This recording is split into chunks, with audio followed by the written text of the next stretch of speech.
Gente boa, quem que nunca pensou em desistir de um projeto, principalmente quando se está no início ou quando está no meio do projeto e as coisas não estão seguindo com os resultados esperados? Esse sentimento de desistir ou de querer parar é normal em qualquer ser humano. É por isso que é preciso ter perseverança e acreditar que Deus está nos direcionando e buscar dele forças para a gente conseguir prosseguir. Na Bíblia conta histórias de pessoas que perseveraram em seus projetos, mesmo que no meio da caminhada ou logo no início houveram impedimentos, houveram coisas que os fizessem desistir.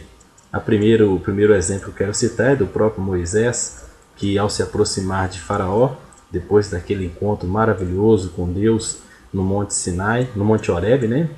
E onde a sarça ardia e não se queimava, e ele ficou ali, desceu empolgado do monte, e quando se aproxima de Faraó para pedir que o povo seja liberto, ele recebe diversas negativas. Depois vem 10 pragas no Egito, e eu acredito que a cada praga que era lançada ardia no coração de Moisés o desejo de sair e de ter uma resposta positiva, mas ele teve que perseverar no seu projeto até que quando Deus decidiu, quando houve ali a última praga, as coisas aconteceram e eles seguiram o seu projeto e saíram do Egito rumo à terra de Canaã.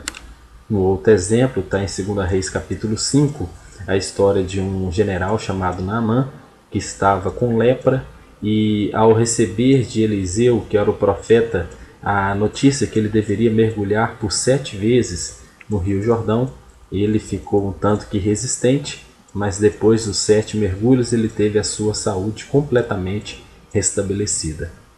Portanto, pensar em desistir de alguma coisa é algo normal, mas não é normal a gente parar pelo caminho simplesmente por atender a nossa própria expectativa ou atender a nossa, na verdade, o que a gente está enxergando que não está dando certo.